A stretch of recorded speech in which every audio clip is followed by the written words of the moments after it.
wanted to talk today about the addictive nature of living with less and minimalism. Advertising for new things is something that everybody agrees is bad, but most people will still fall trap to advertisers. George Carlin said it best when he said, "Advertising sells you things you don't need and can't afford that are overpriced and don't work. And they do it by exploiting your fears and insecurities. And if you don't have any, they'll be glad to give you a few." The idea of minimalism is a simple one. Live a life with less. Seems like a basic idea for some, and for most it seems like a radical and impossible thing that they will never be able to do because they need all of that stuff. However, for the few of us who have taken the leap to getting rid of stuff, we all know how addicting it can be to live a life with less. From an easier wardrobe to pick your outfit for the day from, to being able to clean your house up in just a few minutes. The minimalist lifestyle is addicting. It's addicting to make your life a little bit easier. It changes the way that you look at things. You start to see things for what they are. Instead of being jealous that somebody is able to purchase that new bag that costs $10,000 or whatever, you see it for what it is, that they probably purchased it on a credit card, and they probably are drowning in credit card debt just to be able to afford a lifestyle that they cannot afford. Or you're happy for them because they purchased it with cash and that's exactly what they wanted to buy with their money. You stop feeling envious. You stop feeling green with jealousy because they were able to afford this bag and they were able to buy this bag. You're more comfortable in your own skin, and that is a wonderful thing to feel. Trust me, it's much better to feel comfortable in your own skin than to hate the way you look. Not only just the way you think people see you, but also the way you see yourself. I used to weigh like 220 pounds, and it wasn't all that much fun being that heavy and always being self-conscious about myself. For me, my minimalist journey started about 24 months ago when I first started watching videos about a simple wardrobe. To now, I've gone full minimalist, I would say, or to my standards of minimalism. Our big purge happened about 18 months ago when my then fiance, now wife, took 3 days off of work and we had a 5-day weekend to clean up the entire apartment and get rid of everything. All right, so this is the garbage. That was from the office, office,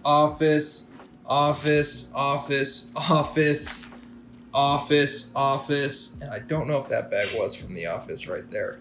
We donated and threw away around 30 to 35 bags of either clothes or other like goods that we just didn't need anymore. We were able to donate a lot of clothes, and most stuff we just ended up throwing out because it was meaningless, worthless stuff that wasn't worth any money to anybody.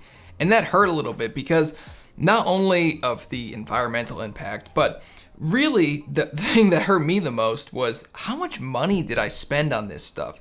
It was probably thousands of dollars worth of stuff, hours and hours worth of labor just to accumulate these things, and then I'm throwing them out because I never needed them in the first place. That's what stung the most for me. Since that day about 18 months ago, we will periodically, about every 3 months, just go through our things and see if we can get rid of anything else. It's a nice little way for us to keep track, to make sure that we're constantly checking and making sure that we actually need the items that are in our house, and make sure that everything that we own is actually something that we need.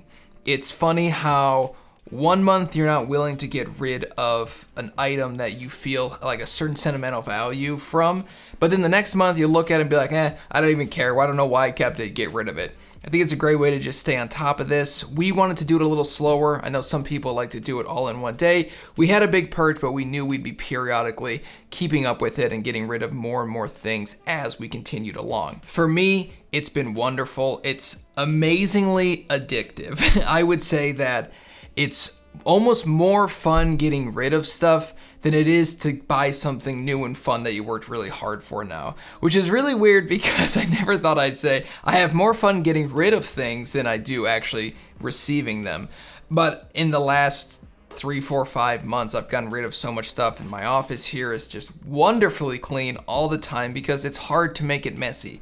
There's not enough stuff to make it messy, and when it is messy, it takes 5-10 minutes to clean up, as opposed to an entire day I have to dedicate towards cleaning up my office. These are the types of things that you'll discover with minimalism. I'm always a big advocate of the financial aspect of minimalism, but I wanted to talk today just how addicting it can be to not have the pressure of things in your life.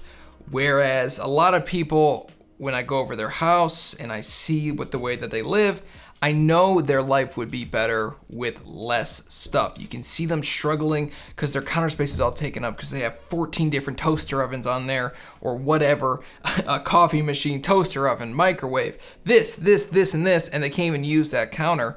And you start to look at it and you're like, man, you guys would probably be a lot happier with less. Yeah, maybe it's a little bit of an inconvenience here and there because you have to put it in the actual oven and not the toaster oven, or you have to put it in this instead of that.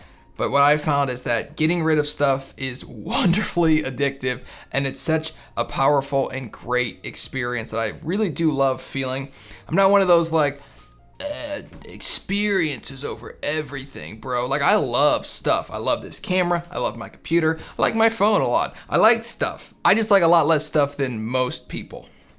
And in fact, actually, I probably don't like less stuff. I have less stuff, so I like each item more than most people do, is what I would say.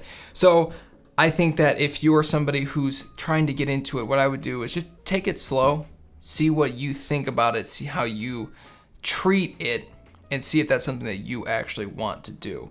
Thank you for watching the video. I'm Scott, and I will see you in the next one. Peace out.